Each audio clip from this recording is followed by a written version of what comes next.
गडबडीमध्ये मैत्रिणींनो लसूण हा असाच काढून बांधून इथंच बाजेवर ठेवला होता आणि जेव्हा ओला असतो तेव्हा आपण बांधतो, पण त्याला पुन्हा सुकल्याच्या नंतर हे असं लूज पडतो तो, त्यामुळे पुन्हा त्याला असं टाईट करावं लागतं. हे पा एवढा पेस झाला आहे त्याच्यामध्ये. तर हा पेस सगळ्यांचा असा पूर्ण आता पॅक करून घ्यायचा आणि आपल्याला वरती लावून द्यायचा.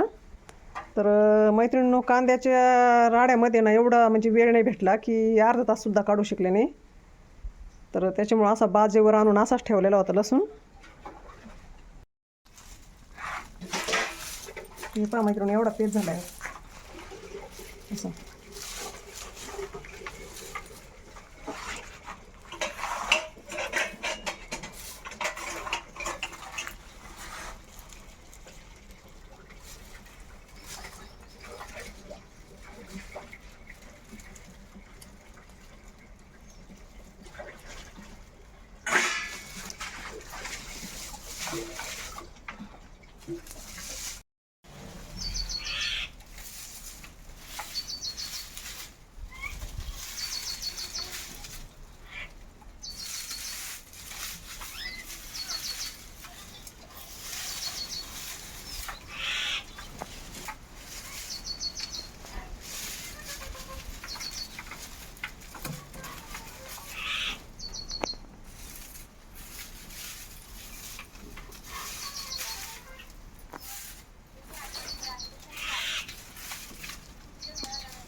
हा पहा मैत्रिणींनो असं आपण वरती हवेला लसूण बांधून घेतला.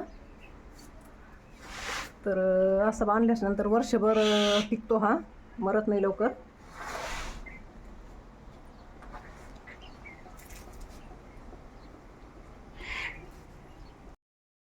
लसूण झाला मैत्रिणींनो. आता हे थोडीशी मेथी आहे ती कुटून घेऊ आपण, म्हणजे लसणाचा आणि तो कचरा सातमध्ये निघून जाईल. आणि हे लसूण लावताना पहा हा गळतीचा निघालेला.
इथं मैत्रिणींनो अशा प्रकारे मेथी आपली मेथीचं खळ तयार आहे. खूप सोपी बरं का मेथी करायला, पटकन शेंगातून निघून येतात दाणे.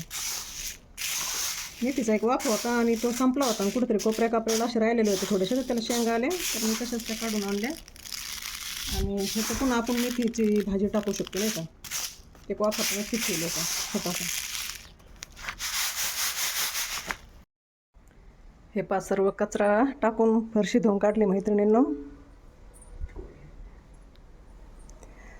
आमच्याकडे झाडं खूप कमी येतं दारामध्ये, त्यामुळं जास्तच ऊन लागतं.